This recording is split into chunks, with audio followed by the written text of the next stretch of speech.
Alright, y'all. Back again. Another video.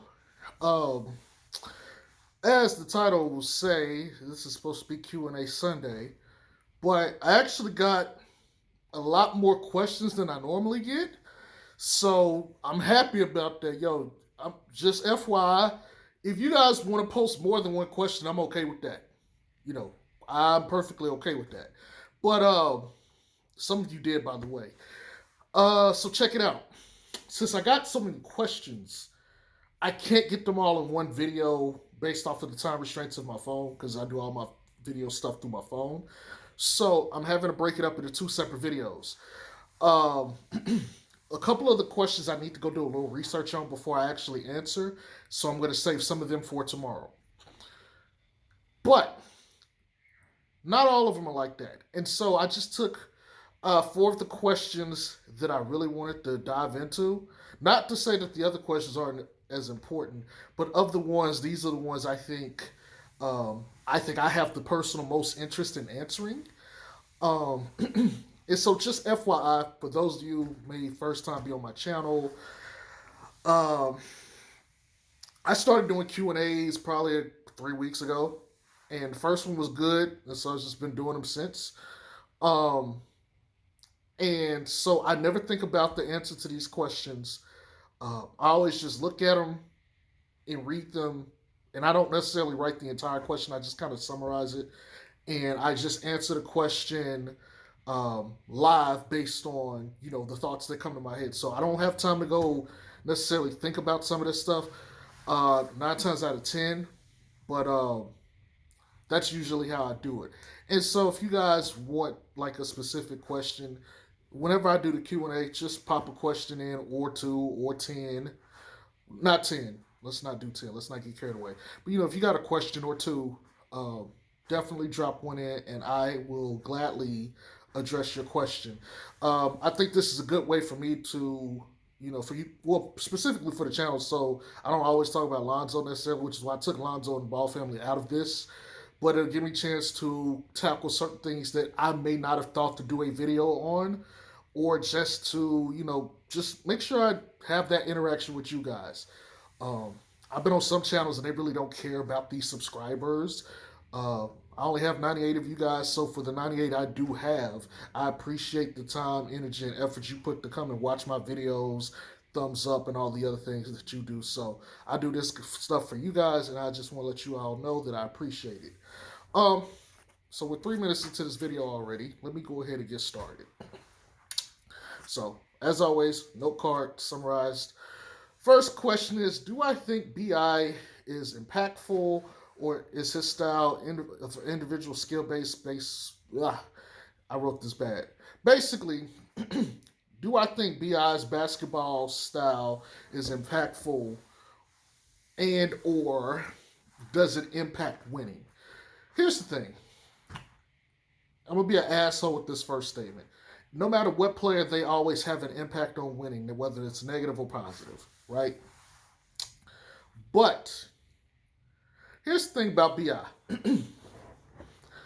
When we look at the best players, they have multiple things that they do very well that impact the game. Sometimes it's you do one thing so well that it affects the way the court works and it impacts the game. Steph Curry, for one. Steph Curry does a bunch of little things like at a high level, but specifically on offense, he's got a passive skill where the minute he steps on the court, your defense has to adjust to him. And it opens up pockets where it makes everybody else that he plays with way more efficient than they normally would be. Um, so having said that, BI style it's good basketball in a sense, but the problem is he don't impact winning at the rate some of the others would because he only does one thing, he scores. His defense is average, his passing honestly is like maybe above average or average. His defense at best is average. Rebounding is probably below average for his position, but average in my eyes. He's just average literally at everything else, but he's just 6'9" and as long as shit it can shoot. So the problem with him, like if we go look at plus minus, like I think Zoe has the highest plus minus on the team. Yes, I'm going to use Zoe as an example. A couple other teammates. Zoe's plus minus is the highest on the team. It pretty much has been the highest like since he's been on the league or up there. He's usually top three or so on his team in plus minus. Now, Zoe does so many things. That's where my toolbox comment comes in and applies to him. So it's like even without the shooting, there's the passing, which is a high level. The rebounding for his position is a high level. The defense, and now the shooting. He does so many things to impact the game. So his style is way more impactful than BI. He does so many things to contribute. When BI's shot isn't falling, there's nothing he really has to go to. Like, if you look at the games where the Pels struggle, 9 times out of 10 it's because BI's shot isn't falling and they don't have anything else that he can do. He's like a waste of space on the court. You know what I'm saying? It's not like if he wanted to be a more impactful player, he would need to be a savant at passing, he would need to be a monster on the boards, or he would need to be locking someone down on defense. He doesn't do any of those things. And so his style of play, it's not that his style of play is bad, it's just all the other stuff. He's missing something. Even LeBron James does multiple things. KD is a monster scorer, better than BI. But the thing is, KD can pass really well. He can get rebounds, enough for his size, and he can play defense at a high level. So his impact is higher. BI don't have any of that. He doesn't have a skill that forces the defense to kind of bend to him. So his impact on the game isn't as high. I'm not going to say his individual skill doesn't account for winning, because it does. It's just, like I said, he doesn't do enough on the court. It's just scoring, and his scoring ain't oppressive enough. Look at Bradley Beal. Bradley Beal just shoots. But his teams don't win. The most they've won is with John Wall. Without John Wall, they got Russ, and they're still not really winning like that. They're starting to do better with Russ now, and they're getting over COVID protocols and getting their guys back healthy. And, building the chemistry and stuff now. Now they're starting to upward trend, but Bill doesn't carry enough weight on his own. Going back to Steph really doesn't have as much help as a lot of these other guys, but his team is winning and they're better because of him. Like, if we remember what Golden State looked like last year, they look like a completely different team with him this year. That's what your style, or that's where you have multiple skills or transcendent skills comes into play. I'll use Zion.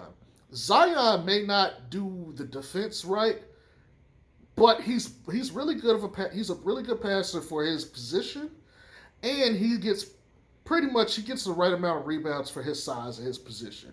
So between that and the fact that he passively affects the defense, well, I ain't gonna say passively. When he's got the ball in his hand, everybody is focused on him. The defense focuses in on him or keys in on him as if he were Steph, as if he was LeBron, as if he was KD. He has superstar level threat. BI don't have that. And until he gets something else, another skill, if it's defense or passing or rebounding, something on the court, he's not going to impact winning the way you would want. Which is why he's like one of those tier 2, tier 3 level stars for me. He would be like on the lower end of superstar, but he don't do what other superstars do yet. Could he grow to be that way? Sure. We'll have to see, but he's not showing improvement or trending upward like, say, Lonzo did last year or the year before, where he was improving every year since he's got in the league. BI's improved like incrementally in little areas, but the only thing he took a jump in was scoring. That's not enough. He had more of an impact his second season under Luke playing defense than he's had since he's been out of the Lakers. So, to answer your question, I don't think he impacts positively enough. He does impact positively. It's just he doesn't have the carry potential that some of the other guys have. Thanks for the question, by the way. I really like that question. Should the Pels trade Bledsoe for Kemba, or should they? Okay, so this was about Kira Drew, or developing Kira to be Drew and trading Bledsoe for Kemba. Okay, I remember this question. So here's the thing: do the Celtics want Bledsoe? I mean, think about it. They already got a Bledsoe, Marcus Smart, and honestly, I think he's better. As a matter of fact, I think Marcus Smart is averaging 6 assists this year, which that's really good for him. But that's not bad at all. Plus the defense, plus he was shooting really well before he went out. Um, I don't know why you would take Bledsoe for Kimba. Kimba has had a string of injuries and he's old. So is Bledsoe. But I don't get what you're trading off Bledsoe for. What is he going to do to impact the game and help the C's? Um, if I'm the Pelicans,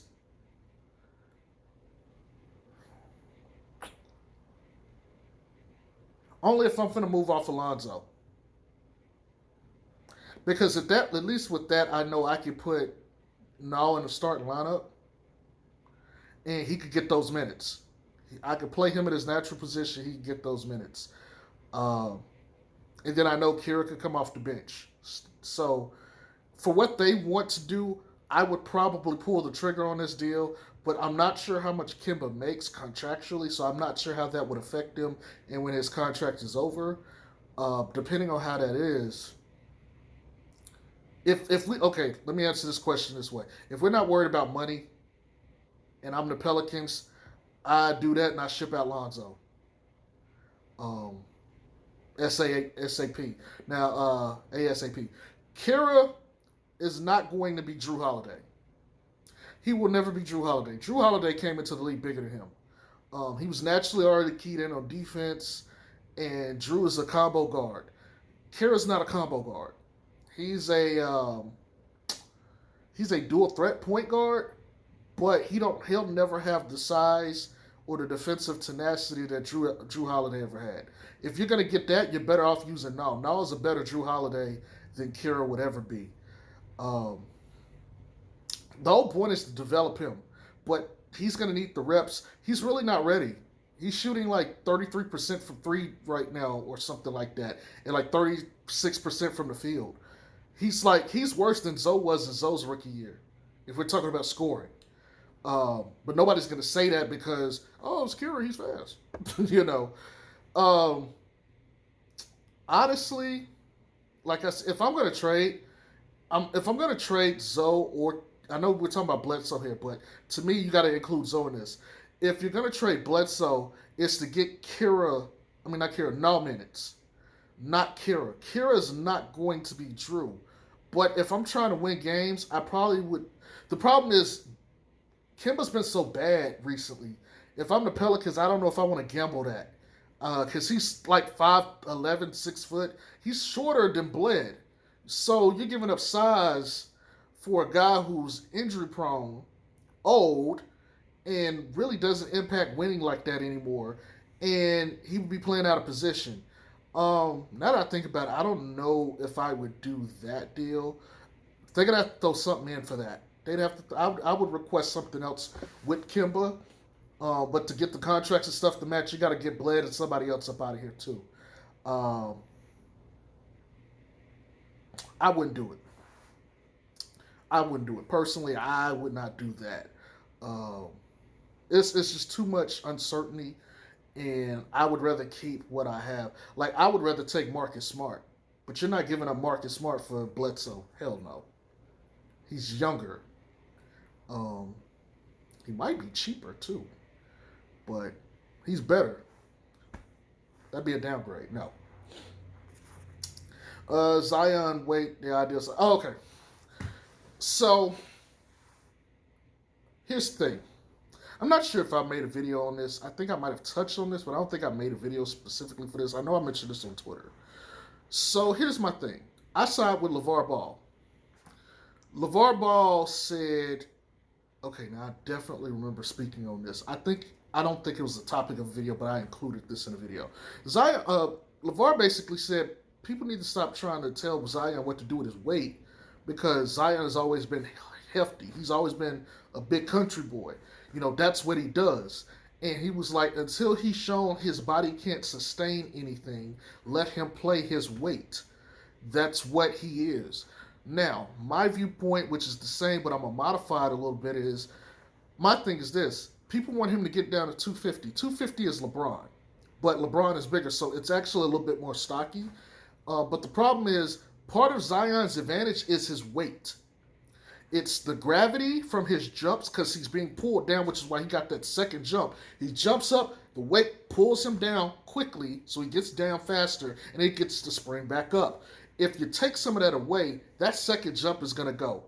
He's going to lose a lot of leg power too, and he's going to lose a lot of muscle. Part of what makes him so strong is he's so bullish. He's so good because he's so bullish. He's so powerful.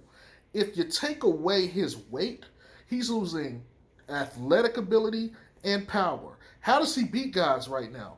Athletic ability and power. You don't want to do that. Zion is at his ideal size right now. He hasn't had an injury this year. He's been okay. He's been just fine.